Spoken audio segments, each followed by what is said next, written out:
Hey folks, how we doing today? It's me again, Shannon Fox here, Devoted Patriots 2 channel, and I'm going to run over a little bit of news with you. But first off, I want to let you know I took the day off yesterday and may do it again the next few days. I've been under the weather, me and my wife, and just about everybody here in Waco seems like are coughing and hacking. There is definitely a flu bug going around, so I caution everybody to just stay away from people if you can over the next couple of weeks because it is definitely traveling across the country. We've got pneumonia, flu, and COVID cruising around the map at this day and time, and it is just a fact. Um, Now, let me go ahead and get into some of the things I want to tell you about. We now know Kevin McCarthy is gone, uh, no longer part of Congress. He resigned. That's a good thing. We've had another rhino resign as well this week, which brings our number down to 219 in the House, which is barely enough to get anything done. We need 218 to get most things passed. And I don't know what we're going to get done by the end of the year. A lot of our House Representatives and Senators are down there at the border today, including Mike Johnson, Speaker Mike Johnson, and Jim Jordan. Are down at the border doing another, basically a press conference out there discussing what we can do about the border situation. And at this point, it's all tied up in court. Biden is trying to cut the fences. Well, the fence is open, prevent the barriers from being put up. Everybody's suing each other, and it's just basically a big quagmire of nobody's able to stop the situation. So Jim Jordan said it best today when he said there's only two options. We're going to have to pass in the House and the Senate some kind of package with a policy in it that stops these people from coming. If we don't do that and Joe Biden doesn't sign off on that, then we're stuck with the situation we're in right now for another 11 months. And that's just a fact of the matter. And so, as far as sending any money to help facilitate this, he did have a good idea. One of the representatives there did have a good idea. Say, why are we still funding Department of Homeland Security with even one more dollar, especially on this new budget thing, or this next budget thing that's coming up in the next couple of weeks, the debt ceiling package thing that they're supposed to pass. Well, Homeland Security has got a big chunk of change in there too. They said that it would be a great idea not to give them one more dollar, considering they are not doing the proper things with the funds they are already using. They're using them to facilitate people into the country instead of actually using the word security and in the proper way by securing our border. But at any rate, folks, there's several things going on today, but they're at the border complaining again about what's going on, and in reality, who knows how it's going to go down, and I hate to say that, but it is what it is. But I do see, and I have heard a lot of left-wing media lately. I've been listening to MSNBC and CNN to try to get a feel as to what they believe is going to happen as far as the Trump cases and stuff. They're always got a negative spin on everything, but they're in full-blown panic that the Supreme Court is going to rule in Trump's favor on the immunity and on this current ruling about the ballots. Now, we all believe the ballot thing is just a distraction and will go away. We have a 6-3 majority in the House, in the Supreme Court, and so there will be no doubt in my mind that this ruling will be either unanimous or at least a pass to squash this whole situation about the ballot issues in all the states. That'll kill it there. And between that and the immunity case, if the Supreme Court justices rule in Trump's favor, even 5-4 or 6-3, then basically all these other cases go away. These 91 charges go away. And I've heard that, and that's their panic. I heard a lot of them say, well, there's no way to prevent him from winning the general election. It's too late for that. But the truth of the matter is, Trump is going to win in 2024, and they're trying to put a wedge in between the people that are considering voting for him. because the narrative now is, even though Joe Biden is horrible, this is MSNBC's narrative, even though Joe Biden is horrible and we don't like his policies, we can't vote for the threat to democracy, otherwise known as Donald Trump. At any cost, we can't vote for Trump. That's the mentality on these morning shows, on these left-wing media outlets, and they're literally at this point grasping at straws like desperation and panic as to what they can say, do, come up with in their head to figure out what can we do to convince people that they should vote for Crappy Joe again anyway, even though they don't like anything about the last 3 years. Still got to be better. They still got to find a way to make him the better choice than Orange Man Bad. Let's go ahead and get into this clip, folks. I will stop a couple times. This guy is a little bit ridiculous, but it is what it is. It is left-wing media. I do watch how the enemy is working, spin what they're saying on its head. The truth is usually sitting right there.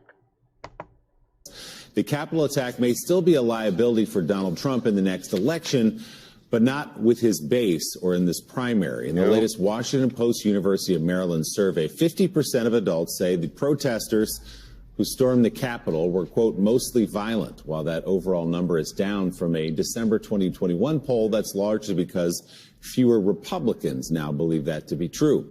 When asked if Trump bears responsibility for the attack on the Capitol, 14% of Americans say yes, of Republicans, only 14% of Republicans. That's down 13 points since 2021. Still, 56% of independents say Trump is to blame for the events of January 6th. You notice a trend here, folks? Every one of these numbers went from 2021 to now. We're talking 3 years difference. The difference is the January 6th footage, the tapes, the Tucker Carlson footage with the QAnon shaman peaceably being escorted around the Capitol. Tucker Carlson having interviews with people involving the Capitol riots. The truth is starting to ooze out. The fact that the Democrats have hid a lot of this information, and that is apparent to anybody that's paying attention, even on left-wing, watching left-wing media. The fact of the matter is, the reason these polls are so different from 3 years ago to today is because it started on a lie and a hoax and a narrative. There was some violence, don't get me wrong, but from what we were shown, edited little clips of only the violence, versus today, where we have seen thousands of hours of video footage available to the American public now, and a lot of it, some of the key moments have been put on clips on places like right here, YouTube, and just that little bit of truth being able to seep out has made a difference in these numbers. And this has probably happened in just the last 6 months or so. And whether Trump wins this election or not, I think his responsibility for the January 6th attack actually is kind of irrelevant at this point. I don't think most people are worried about what happened that day. They're more worried about what's going on right now at their house, with their pocketbook, with their groceries, with their empty refrigerator, with their car payment that is higher than it's ever been because the interest rates have went up. So many things are hitting people right in the pocket. And seeing the crime and watching the open border and all the things that go along with the Biden administration regime, people don't care about what happened 3 years ago. A lot of people don't think about it much, with the exception of the media bringing it to their attention, and that's just a sad fact. I think everybody should be aware of it. I think everybody should be trying to do things to help these January 6 prisoners, including exposing this whole mess, which is happening. It's just slow ball happening. But more and more as the truth comes out, I think more people will be vindicated, released, and hopefully compensated for being wrongly accused. I hope some of these cops that have lied will be going to jail as well. Some of them that were allegedly attacked, but then the footage shows otherwise. See, folks, the numbers are changing for a lot of reasons, and it's mostly the fact of the matter is it all started on an edited narrative built on a lie. And now, as the truth seeps out, these numbers are only going to get better for Trump. And in turn, that may help his re-election number a little bit as well. But more than anything, I think what's helping Trump's numbers is the fact that Joe Biden really sucks. And though Trump appears to have had some success falsely convincing Americans the last election was stolen from him, 62% overall and 66% of independents still say Joe Biden was legitimately elected in 2020. So, Charlie, that's just a few of the numbers there from a sprawling Washington Post poll here that kind of tells us what we know to be true, that Donald Trump's support among the base, among Republicans, has only strengthened, and that his rewriting of the history of January 6th, whose third anniversary, by the way, is coming up this weekend, has taken hold and has become the truth to a lot of, I guess, Trump Republicans, if you want to call them that. But if Donald Trump does come out of that Republican primary field and get to a general election, this question of democracy, of what happened around the last election of January 6th, will be a liability to him. It will be. Look, it's an old story that Republicans are loyal to Donald Trump, that this is Donald Trump's party. But what is really striking is that poll, which shows his ability to rewrite history, as you mentioned. I mean, this is a post-reality world that we live in here, because we saw January 6th with our own eyes. We watched it. It's on videotape. In the wake of January 6th, people like Mitch McConnell, even Kevin McCarthy, came out and said, yes, Donald Trump was responsible for all. Now, if this guy is taking Mitch McConnell and Kevin McCarthy as credible sources of anything, that says a lot all by itself. All of this, the evidence is voluminous, but we live in a world in which tens of millions of people will deny the evidence of their own eyes, will deny the testimony of people who were there, and in fact will ignore, leaders of their own party. So this is part of the new reality, the post-reality that we live in. And Donald Trump has proven rather remarkably successful in being able to push this revisionist story. So 2024 will be about whether or not if people can push back. And obviously people like Liz Cheney and Adam Kinzinger are out there as vigorously as possible. We will have a trial. This will be relitigated again, I hope. But we see the level of the challenge in that poll. And Jonathan Lemire, you wrote the book, The Big Lie, of course, on everything that happened around the 2020 election in January 6th. Now, this guy is supposedly a conservative commentator, but he's profiting off the book called The Big Lie because he doesn't believe anything nefarious happened with the election. While he sits here on MSNBC, probably for a fee, trashing Trump. Do you think this may be a plug for his book? That's the way I feel about it. Now, folks, they go on to say a little bit more about how there's probably no chance that he can beat Trump, or Biden can beat Trump. And it boils down to one little... Let me back up half a second here, folks. I thought this right here was pretty crazy. After the MSNBC gets through doing their little Trump's the bad guy here, Orange Man Bad Trump Derangement Syndrome thing, Joe Biden has to top off the day with saying a few words. Check this out, folks. He has to say Trump is a threat to democracy in his stand-up today. And in Philadelphia, outside Philadelphia, at Valley Forge, of course, a place of historic significance, a place so fundamental to this country's founding. And he will speak on the January 6th anniversary there and warn about the ongoing threats to democracy. The latest in a series of speeches he has done there. And then Joe Biden had to show up, Valley Forge, do his white supremacy threat to democracy speech, and I'm out of there, folks. That's what's really going on with MSNBC. A little trash Trump, a little lovey-dovey Joe, and then Joe's got to throw his Orange Man Bad at the situation as well. Now, I had one more clip for you folks I wanted to bring y'all today. I thought was pretty friggin' telling about what's going on in our country right now.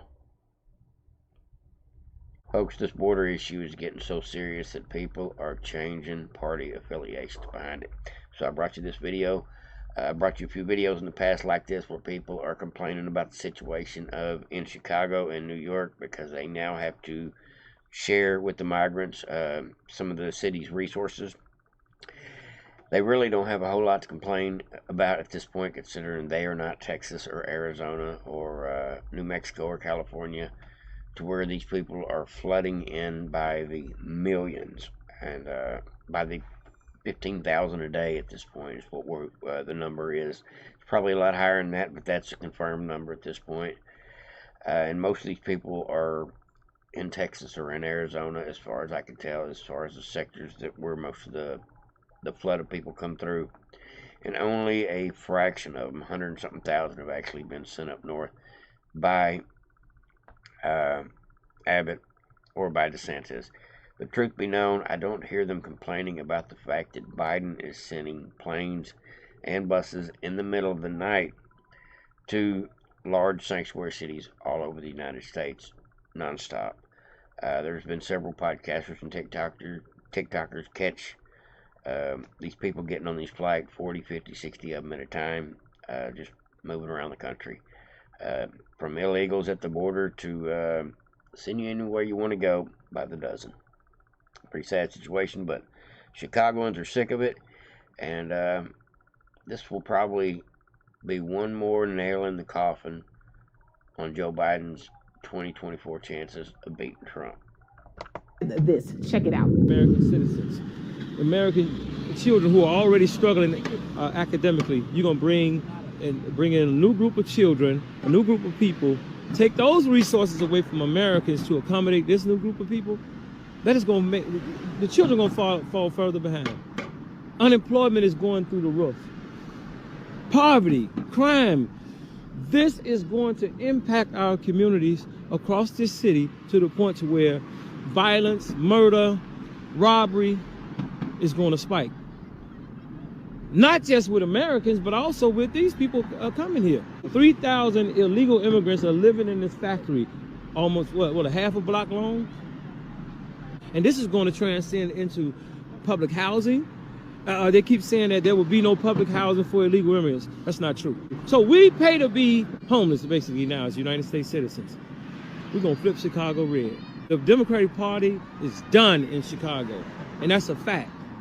By summer, you think it's a lot of them coming in. You watch the uprising of red. So as you saw, he was talking about the issues that will happen due to the resources being taken out of the black community there in Chicago. Talked about crime, and also he talked about earlier youth not being able to read and things like that. And so another gentleman said, hey, we need to divest from big government. We need to divest from the Democratic Party and everything else that has held us down, right? Now, going back to Mark, he says the Democrats are done here, right? We are going to flip Chicago red. And what you think, folks? Do you think Joe Biden is going to win in 2024? Do you think he'll be replaced? Do you think this border will ever be closed?